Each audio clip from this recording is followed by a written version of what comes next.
Muy buenos días. Bienvenidos a nuestra lectura de hoy, martes 20 de mayo. El mindset, la actitud del éxito. Capítulo 3. La verdad sobre la actitud y el logro. Intenta imaginarte a Thomas Edison tan vívidamente como puedas. Imagina dónde está y qué está haciendo. ¿Está solo? Hacía estas preguntas y siempre recibía respuestas de este tipo. Está en su taller rodeado de aparatos, trabaja el fonógrafo, haciendo pruebas, lo consigue. ¿Está solo? Sí, hace todas esas cosas solo, porque él es el único que sabe lo que busca. Está de pie, con una bata blanca, en Nueva Jersey, en una sala parecida a un laboratorio. Se inclina sobre una bombilla eléctrica.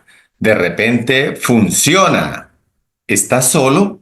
Sí, él es de esa clase de tipo solitario al que le gusta apañársela solo. En realidad, los documentos muestran a un hombre bastante diferente que trabaja de una forma muy distinta. Edison no era un niño ermitaño. Para la invención de la bombilla eléctrica tenía 30 ayudantes, entre ellos científicos muy capacitados que trabajaban contrarreloj en un laboratorio de vanguardia financiado por varias empresas. La bombilla eléctrica se ha convertido en el símbolo del momento de inspiración súbita en el que aparece la solución brillante, pero no hubo un momento así en el proceso que llevó a su invención. De hecho, la bombilla eléctrica no fue un invento, sino toda una red de inventos que requerían mucho tiempo. Cada uno de ellos necesitó químicos, matemáticos, físicos, ingenieros y artesanos sopladores de vidrio. Edison no era ni un manitas ingenioso ni un sabio despistado. El mago de Menlo Park era un empresario perspicaz que se daba perfecta cuenta del potencial comercial de sus inventos. También sabía quedar bien con la prensa y si tenía que empujar a algún competidor fuera de la pista para adjudicarse la medalla, no tenía reparos en hacerlo. Sí, fue un genio, pero no siempre lo fue.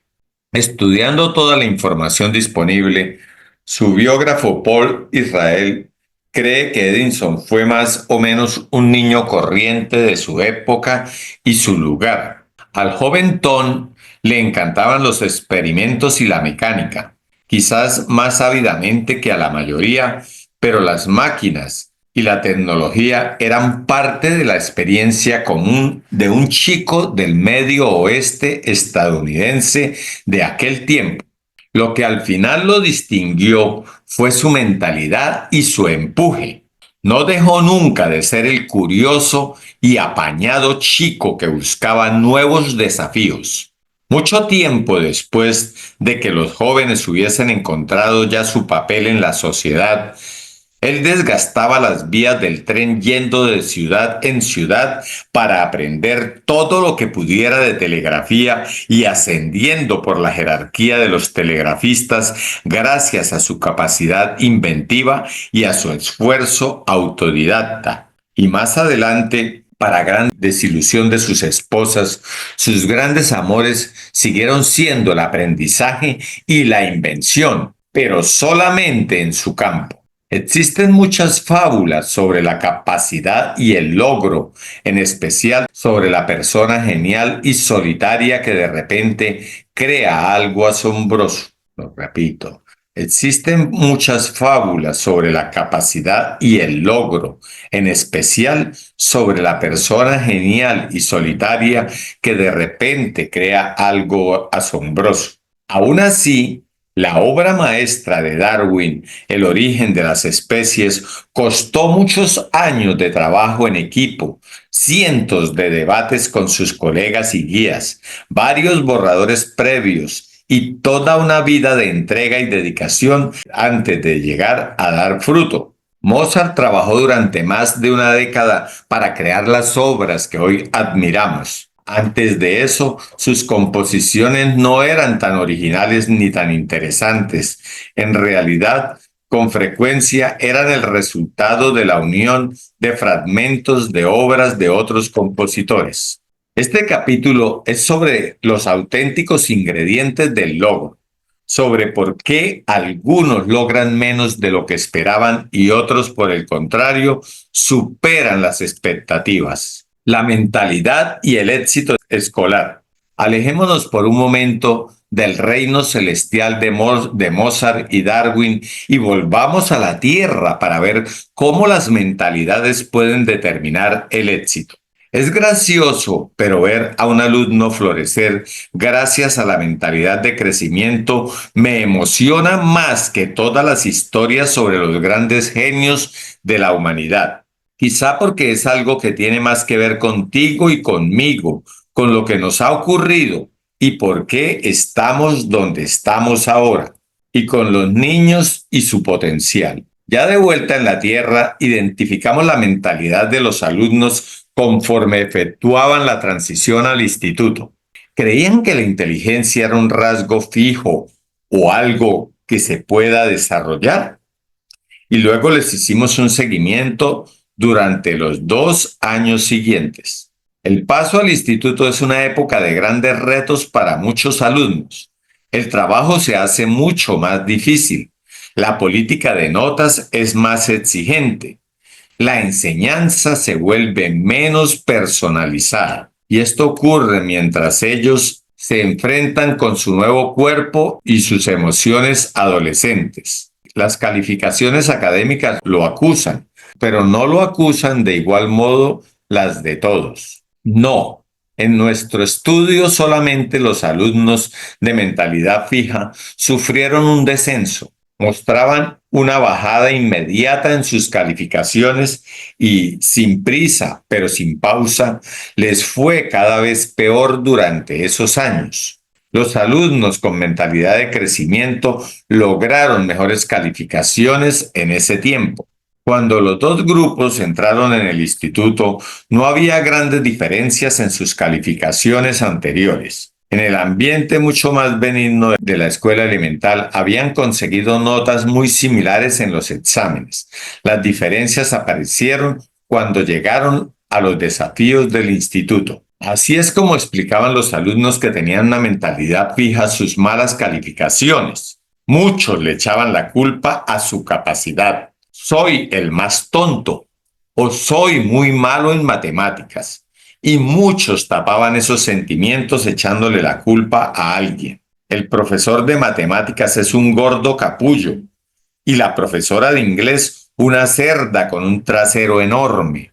O porque el profesor se droga. Estos análisis tan interesantes del problema no ayudan a trazar un mapa para el éxito futuro. Estos análisis tan interesantes del problema no ayudan a trazar un mapa para el éxito futuro. Con la amenaza del fracaso cerniéndose sobre ellos, los alumnos con mentalidad de crecimiento se sentían agobiados a veces, pero su respuesta fue trabajar más a fondo y hacer lo que fuese necesario.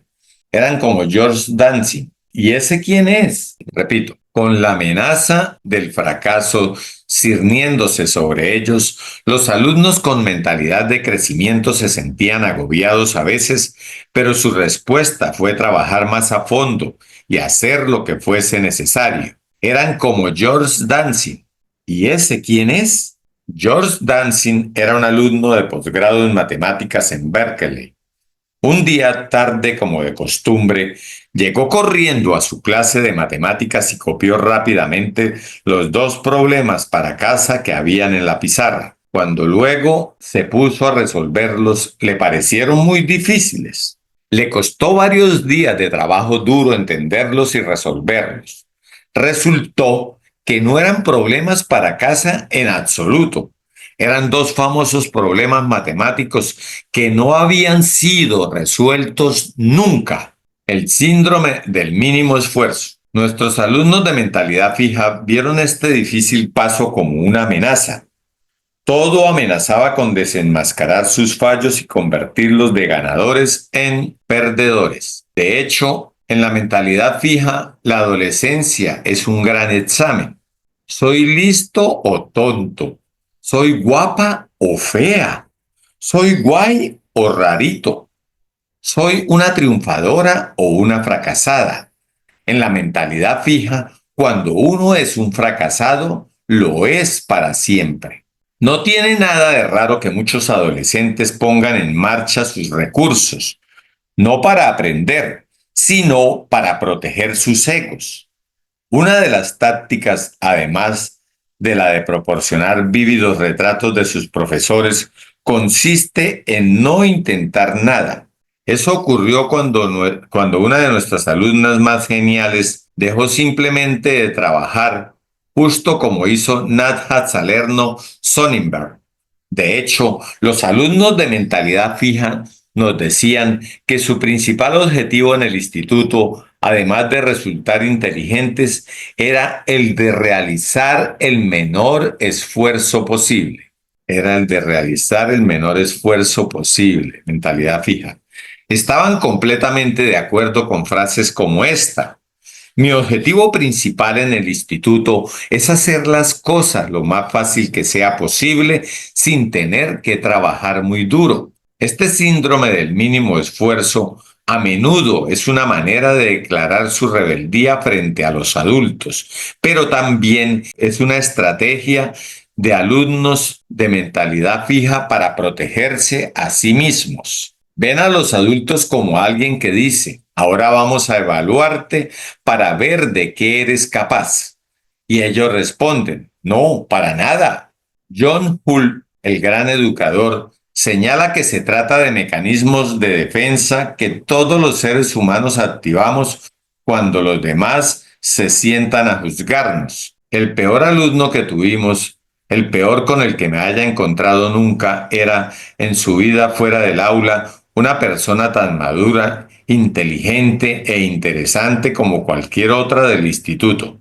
¿Qué pasó? Que en alguna parte del camino su inteligencia se desconectó de sus estudios. Repito, el peor alumno que tuvimos, el peor con el que me haya encontrado nunca, era, en su vida fuera del aula, una persona tan madura, inteligente e interesante como cualquier otra del instituto.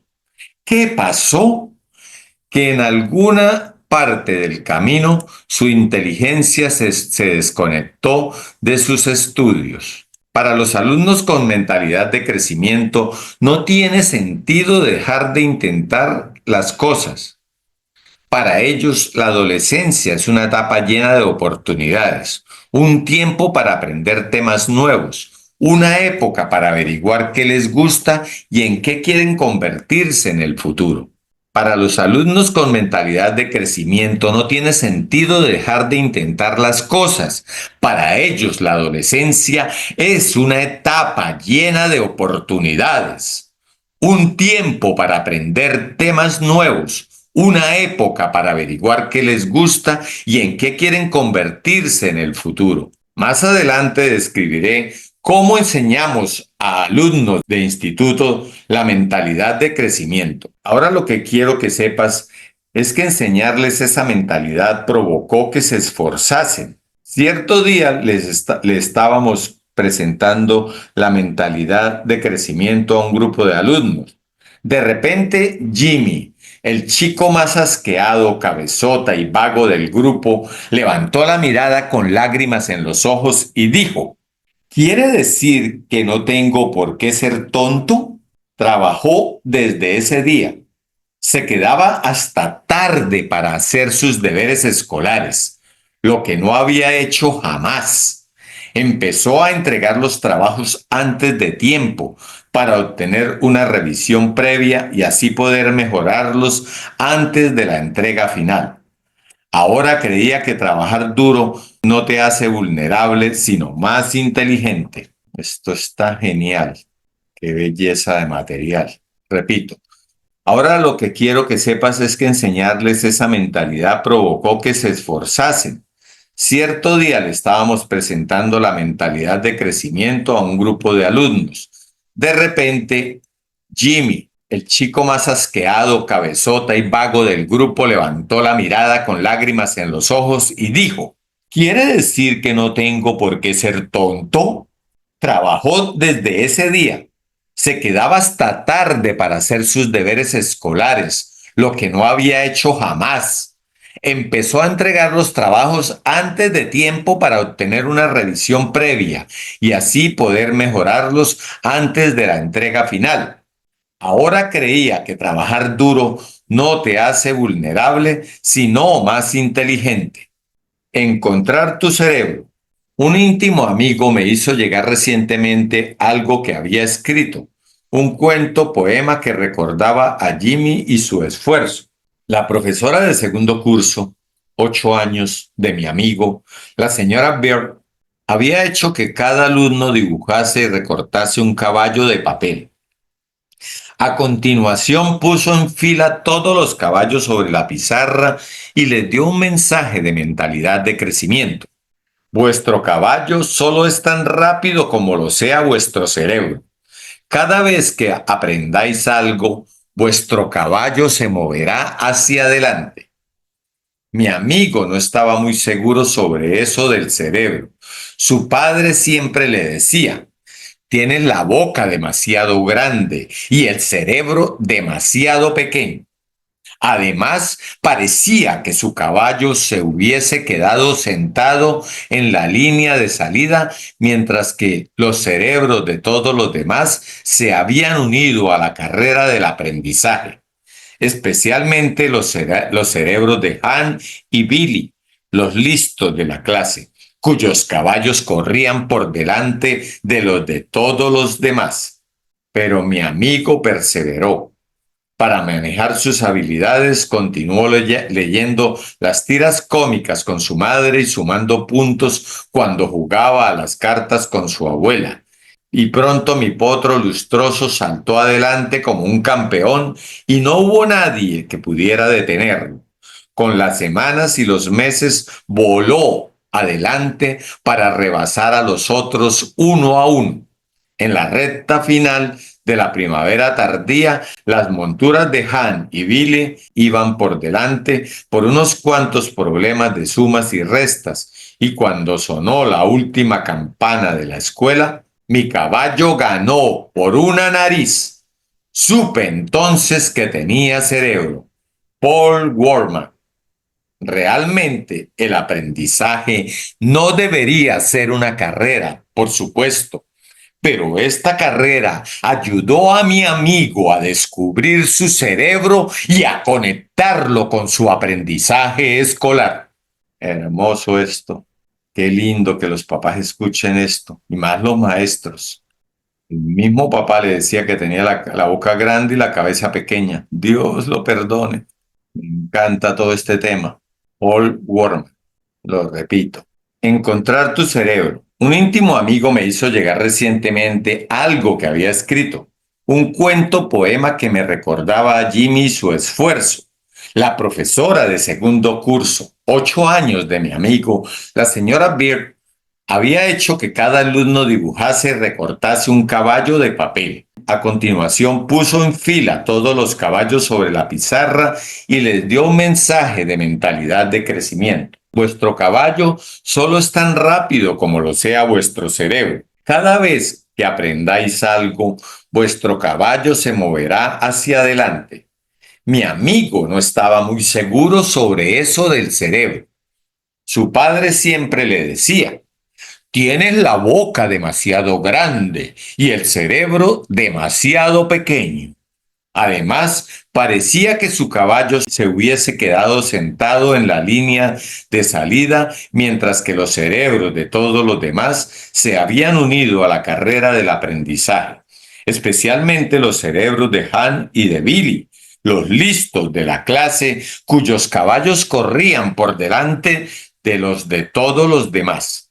Pero mi amigo perseveró.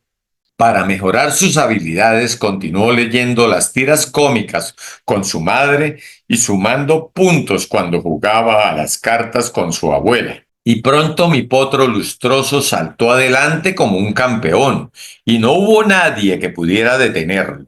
Con las semanas y los meses voló adelante para rebasar a los otros uno a uno. En la recta final de la primavera tardía, las monturas de Han y Billy iban por delante por unos cuantos problemas de sumas y restas, y cuando sonó la última campana de la escuela, mi caballo ganó por una nariz. Supe entonces que tenía cerebro. Paul Wortman. Realmente el aprendizaje no debería ser una carrera, por supuesto, pero esta carrera ayudó a mi amigo a descubrir su cerebro y a conectarlo con su aprendizaje escolar. La transición a la universidad. Otra transición, otra crisis. La universidad es donde se reúnen los alumnos que eran los cerebritos del instituto. Como nuestros alumnos de posgrado, ayer eran la cabeza de ratón. Pero hoy no hay ningún otro sitio en el que miedo a ser destronado sea más palpable que en las aulas de la Escuela Preparatoria de Medicina. En el capítulo anterior mencioné la investigación que realizamos sobre los estudiantes universitarios matriculados en su primer curso de química. Es la asignatura que les dará o les negará la entrada al programa de estudios previos a los de medicina. Y es bien sabido que los alumnos harán casi cualquier cosa por aprobarla. Al principio del semestre identificamos las mentalidades de los alumnos y luego les hicimos un seguimiento a lo largo de todo el curso, observando sus notas y preguntándoles sobre sus técnicas de estudio. Una vez más volvimos a encontrar que los alumnos con mentalidad de crecimiento sacaban mejores notas. Incluso cuando no lo hacían bien en un examen en concreto, remontaban en los siguientes. Cuando los alumnos de mentalidad fija suspendían, a menudo no volvían a aparecer. Lo repito, al principio del semestre identificamos las mentalidades de los alumnos y luego les hicimos un seguimiento a lo largo de todo el curso, observando sus notas y preguntándoles sobre sus técnicas de estudio. Una vez más, volvimos a encontrar que los alumnos de mentalidad de crecimiento sacaban las mejores notas, incluso cuando no lo hacían bien en un examen en concreto, remontaban en los siguientes. Cuando los alumnos de mentalidad fija suspendían, a menudo no volvían a aparecer. En este curso estudiaba todo el mundo, pero hay muchas formas diferentes de estudiar. Muchos alumnos leen el libro de texto y consultan sus apuntes. Si el material es difícil, vuelven a leerlo. Otros intentan memorizar todo lo que pueden como si fuesen un aspirador. Así es como estudian los alumnos de mentalidad fija. Si el examen les sale mal, llegan a la conclusión de que la química no es para ellos. Repito, si el examen les sale mal, llegan a la conclusión de que la química no es para ellos. Después de todo, hice todo lo posible, ¿verdad? Nada de eso. Os sorprendería saber lo que hacen los alumnos con mentalidad de crecimiento. Hasta yo lo encuentro asombroso. Los alumnos con mentalidad de crecimiento se enfocaron completamente en su aprendizaje y en su motivación. En lugar de sumergirse en una memorización irreflexiva del material del curso, repasaban cada tema hasta estar seguros de comprenderlo bien. Estudiaban para aprender, no para sacar un sobresaliente en el examen. Y precisamente por eso sacaron mejores notas, no porque fuesen más inteligentes o porque tuviesen una base más sólida en ciencias. En lugar de perder la motivación cuando el curso se ponía árido o difícil, dijeron, he mantenido mi interés por la asignatura. Me he mantenido positivo estudiando química. Me he motivado a mí mismo para estudiar. Incluso si pensaban que el libro de texto era aburrido o que el profesor era demasiado rígido, no dejaron que se evaporase su motivación. Eso simplemente hizo que motivarse a sí mismo fuese más importante todavía. Recibí un correo electrónico de una de mis alumnas universitarias poco después de que le enseñase la mentalidad de crecimiento. Antes estudiaba así. Cuando me enfrentaba con material muy difícil, Tendía a leerlo una y otra vez. Después de aprender la mentalidad de crecimiento, comenzó a utilizar mejores estrategias que funcionaron. Profesora Dweck, cuando Heidi, la ayudante del profesor, me dio los resultados de mi examen, no supe si presión. Heidi te dirá que parecía que hubiese ganado el gordo de la lotería. Y era así como me sentía. Aún no puedo creer que hiciese el examen tan bien. Yo, que solamente esperaba haber arañado la superficie. Los ánimos que usted me dio servirán para el resto de mi vida. Creo que he conseguido mi nota noblemente, pero no la conseguí yo sola. Profesora Dweck, no es que usted enseñe solo su teoría, usted la muestra. Gracias por la clase, es muy valiosa. Quizás sea lo más valioso que he aprendido en Colombia. Y sí, seguiré utilizando esta estrategia antes de cada examen. Muchísimas gracias. Y a ti también, Heidi, la que ya no es incapaz. Jun. La gente con mentalidad de crecimiento está al tanto de los diferentes métodos de aprendizaje porque piensa en términos de aprender. Es extraño. Nuestros alumnos del curso previo a medicina con mentalidad fija harían casi lo que fuera para sacar una buena nota. Todo menos encargarse de garantizar que ello ocurriera. ¿Qué dicen? ¿Repasamos o continúo? Porque no me da más tiempo, pero hermoso este material.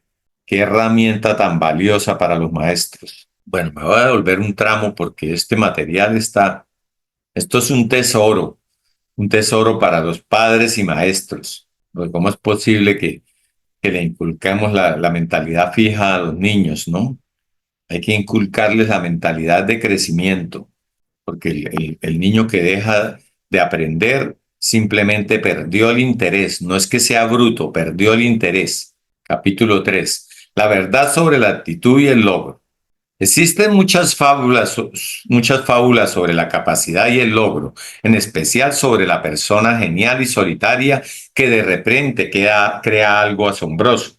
Aún así, la obra maestra de Darwin, El origen de las especies, costó muchos años de trabajo en equipo, cientos de debates con sus colegas y guías, varios borradores previos y toda una vida de entrega y dedicación antes de llegar a dar fruto.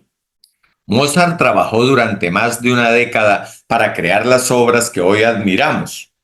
Antes de eso, sus composiciones no eran tan originales ni tan interesantes. En realidad, con frecuencia eran el resultado de la unión de fragmentos de obras de otros compositores. Este capítulo es sobre los auténticos ingredientes del logro, sobre por qué algunos logran menos de lo que esperaban y otros, por el contrario, superan las expectativas. La mentalidad y el éxito escolar. Alejémonos por un momento del reino celestial de Mozart y de Darwin y volvamos a la tierra para ver cómo las mentalidades pueden determinar el éxito. Es gracioso, pero ver a un alumno florecer gracias a la mentalidad de crecimiento me emociona más que todas las historias sobre los grandes genios de la humanidad. Quizá porque es algo que tiene más que ver contigo y conmigo, con lo que nos ha ocurrido y con por qué estamos donde estamos ahora, y con los niños y su potencial. Ya de vuelta en la Tierra, identificamos la mentalidad de los alumnos conforme efectuaban la transición al instituto. Creían que la inteligencia era un rasgo fijo o algo que se pueda desarrollar. Y luego les hicimos un seguimiento durante los 2 años siguientes. El paso al instituto es una época de grandes retos para muchos alumnos. El trabajo se hace mucho más difícil, la política de notas es más exigente, la enseñanza se vuelve menos personalizada. Y todo esto ocurre mientras ellos se enfrentan con su nuevo cuerpo y sus emociones adolescentes. Las calificaciones académicas lo acusan, pero no lo acusan de igual modo las de todos. No, en nuestro estudio solamente los alumnos de mentalidad fija sufrieron un descenso. Mostraban una bajada inmediata en sus calificaciones y sin prisa, pero sin pausa, les fue cada vez peor durante esos años. Los alumnos con mentalidad de crecimiento lograron mejores calificaciones en ese tiempo. Repito, los alumnos con mentalidad de crecimiento lograron mejores calificaciones en ese tiempo. Cuando los dos grupos entraron en el instituto, no habían grandes diferencias en sus calificaciones anteriores. En el ambiente mucho más benigno de la escuela elemental, habían conseguido notas muy similares en los exámenes. Las diferencias aparecieron cuando llegaron a los desafíos del instituto. Repito acá porque hice un corte.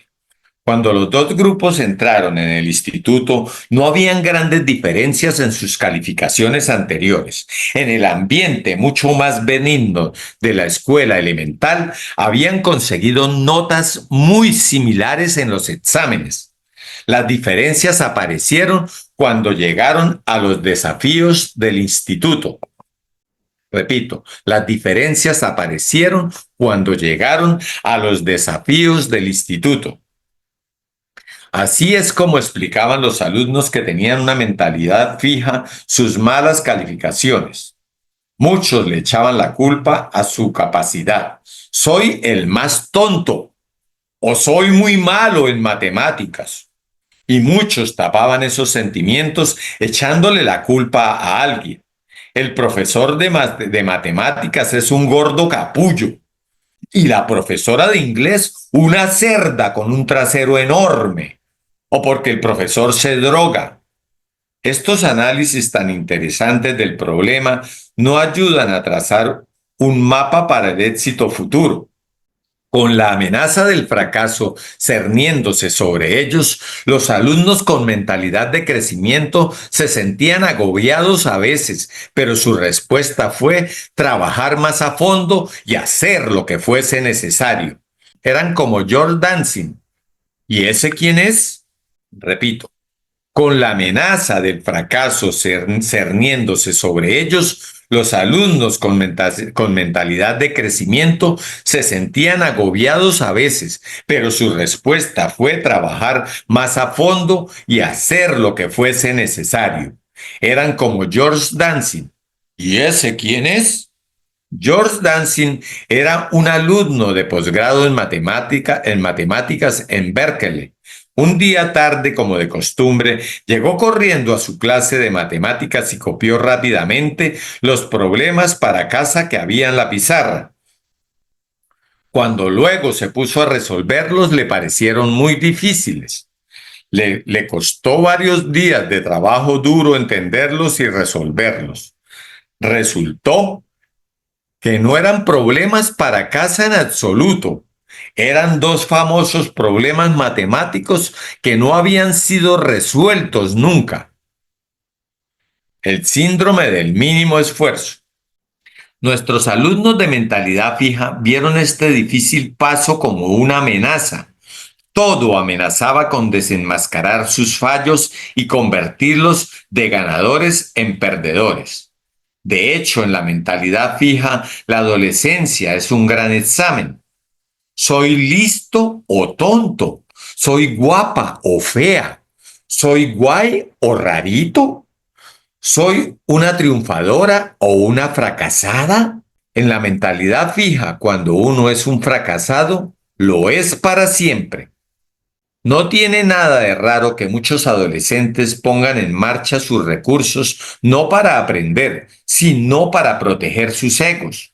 Una de las tácticas, además de la de proporcionar vívidos retratos de sus profesores, consiste en no intentar nada. Repito, una de las tácticas consiste en no intentar nada. Eso ocurrió cuando una de nuestras alumnas más geniales dejó simplemente de trabajar, justo como hizo Nathan Salerno Sonnenberg. De hecho, los alumnos de mentalidad fija nos decían que su principal objetivo en el instituto, además de resultar inteligentes, era el de realizar el menor esfuerzo posible. Estaban completamente de acuerdo con frases como esta: mi objetivo principal en el instituto es hacer las cosas lo más fácilmente que sea posible, sin tener que trabajar muy duro. Este síndrome del mínimo esfuerzo a menudo es una manera de declarar su rebeldía frente a los alumnos, pero también es una estrategia de alumnos de mentalidad fija para protegerse a sí mismos. Ven a los adultos como alguien que dice: ahora vamos a evaluarte para ver de qué eres capaz. Y ellos responden: no, para nada. John Hull, el gran educador, señala que se trata de mecanismos de defensa que todos los seres humanos activamos cuando los demás se sientan a juzgarnos. El peor alumno que tuvimos, el peor con el que me haya encontrado nunca, era en su vida fuera del aula una persona tan madura, inteligente e interesante como cualquier otra del instituto. ¿Qué pasó? Que en alguna parte del camino su inteligencia se desconectó de sus estudios. Lo repito, el peor alumno que tuvimos, el peor con el que me haya encontrado nunca, era en su vida fuera del aula una persona tan madura e inteligente e interesante como cualquier otra del instituto. ¿Qué pasó? Que en alguna parte del camino su inteligencia se desconectó de sus estudios. Para los alumnos con mentalidad de crecimiento, no tiene sentido de dejar de intentar las cosas. Para ellos, la adolescencia es una etapa llena de oportunidades y un tiempo para aprender temas nuevos, una época para averiguar qué les gusta y en qué quieren convertirse en el futuro. Repito, para los alumnos con mentalidad de crecimiento no tiene sentido dejar de intentar las cosas. Para ellos la adolescencia es una etapa llena de oportunidades, un tiempo para aprender temas nuevos, una época para averiguar qué les gusta y en qué quieren convertirse en el futuro. Más adelante describiré cómo enseñamos a alumnos de instituto la mentalidad de crecimiento. Ahora lo que quiero que sepas es que enseñarles esa mentalidad provocó que se esforzasen. Cierto día le estábamos presentando la mentalidad de crecimiento a un grupo de alumnos. De repente, Jimmy, el chico más asqueado, cabezota y vago del grupo, levantó la mirada con lágrimas en los ojos y dijo: ¿quiere decir que no tengo por qué ser tonto? Trabajó desde ese día. Se quedaba hasta tarde para hacer sus deberes escolares, lo que no había hecho jamás. Empezó a entregar los trabajos antes de tiempo para obtener una revisión previa y así poder mejorarlos antes de la entrega final. Ahora creía que trabajar duro no te hace vulnerable, sino más inteligente. Encontrar tu cerebro. Un íntimo amigo me hizo llegar recientemente algo que había escrito, un cuento poema que me recordaba a Jimmy y su esfuerzo. La profesora de segundo curso, 8 años, de mi amigo, la señora Beer, había hecho que cada alumno dibujase y recortase un caballo de papel. A continuación, puso en fila todos los caballos sobre la pizarra y les dio un mensaje de mentalidad de crecimiento. Vuestro caballo solo es tan rápido como lo sea vuestro cerebro. Cada vez que aprendáis algo, vuestro caballo se moverá hacia adelante. Mi amigo no estaba muy seguro sobre eso del cerebro. Su padre siempre le decía: tienes la boca demasiado grande y el cerebro demasiado pequeño. Además, parecía que su caballo se hubiese quedado sentado en la línea de salida mientras que los cerebros de todos los demás se habían unido a la carrera de aprendizaje, especialmente los cerebros de Han y de Billy, los listos de la clase, cuyos caballos corrían por delante de los de todos los demás. Pero mi amigo perseveró. Para mejorar sus habilidades, continuó leyendo las tiras cómicas con su madre y sumando puntos cuando jugaba las cartas con su abuela. Y pronto mi potro lustroso saltó adelante como un campeón y no hubo nadie que pudiera detenerlo. Con las semanas y los meses voló adelante para rebasar a los otros uno a uno. En la recta final de la primavera tardía, las monturas de Han y Billy iban por delante por unos cuantos problemas de sumas y restas. Y cuando sonó la última campana de la escuela, mi caballo ganó por una nariz. Supe entonces que tenía cerebro. Paul Wortman. Realmente el aprendizaje no debería ser una carrera, por supuesto, pero esta carrera ayudó a mi amigo a descubrir su cerebro y a conectarlo con su aprendizaje escolar. La transición a la universidad. Si el examen les sale mal, llegan a la conclusión de que la química no es para ellos. Después de todo, hice todo lo posible, ¿verdad? Nada de eso. Os sorprendería saber lo que hacen los alumnos con mentalidad de crecimiento. Hasta yo lo encuentro asombroso. Los alumnos con mentalidad de crecimiento se enfocaron completamente en su aprendizaje y su motivación, en lugar de sumergirse en una memorización irreflexiva del material del curso, repasaban cada tema hasta estar seguros de comprenderlo bien. Estudiaban para aprender, no para sacar un sobresaliente en el examen. Y precisamente por eso sacaron mejores notas, no porque fuesen más inteligentes o porque tuviesen una base más sólida en ciencias. En lugar de perder la motivación cuando el curso se ponía árido o difícil, dijeron, he mantenido mi interés por la asignatura. Me he mantenido positivo estudiando química. Me he motivado a mí mismo para estudiar, incluso si pensaba que el libro de texto era aburrido o que el profesor era demasiado rígido. No dejaron que se evaporase su motivación. Eso simplemente hizo que motivarse a sí mismo fuese más importante todavía. Repasemos esto mañana. Tenemos hasta acá. Página 80. Bueno, ¿qué fue lo que más les gustó? ¿Qué tema tan hermoso?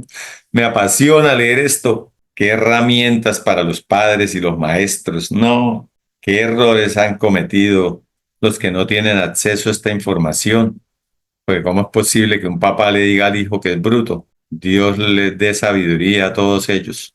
¿Qué opinan? ¿Están de acuerdo o estoy chiflis? Buenos días, yo. Hola, buenos Sí, días. Cuéntame. no, que estoy de acuerdo con lo que dice. Es que siento que como esa información no se conocía, entonces, y así fueron criados. Entonces, Criados el, nosotros los de menudo para atrás. Dios mío, ¿cuántas veces nos dijeron todo eso? total. Buenos No, días, buenos días. hola Lucy, contame. Buenos días para todos. Gracias, Giovanito, gracias. Muy bonita tu lectura como siempre. Sí, realmente uno de los puntos que de uno cuando estaba estudiando los papás, cómo lo etiqueteaban a uno. Y uno pues obviamente pues muchas veces se la creía, pero ahora pues ya con la nueva tecnología y con los nuevos avances pues ya no hay pues esa, pero sí, muy importante eso, resaltarle a las personas y a nuestros hijos, nuestros nietos, la mentalidad de crecimiento vital.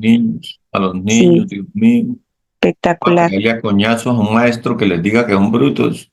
No, esa es la era antigua. Y hay que Gracias, Giovanita. protegerles el autoestima, Dios mío. Y incentivarlos mucho. Bueno, un abrazo, feliz día para todos. Bueno.